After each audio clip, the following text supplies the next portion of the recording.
আসসালামু আলাইকুম রহমতুল্লাহি বারাকাতু। আজকে সকালবেলা 6টার দিকে উঠলাম, ওইটা কবুতরগুলো ছাড়লাম। এই যে দুইটা জাক আমার, এই যে মাদির জাকটা আর এই যে নরের জাকটা, এই যে ছোট ছোট দেখা যায়।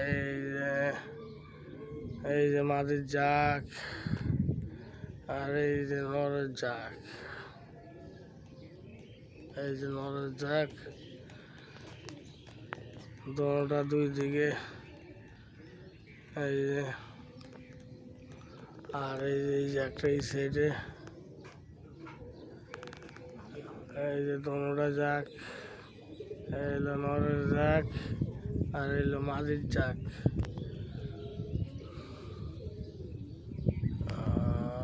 আপনারা সবাই দোয়া করবেন আমার কবুতরগুলোর জন্য, শীতে যেন পাল্লা দিতে পারি সুন্দর মতো। আসসালামু আলাইকুম রহমতুল্লাহি ওয়া বারাকাতুহু।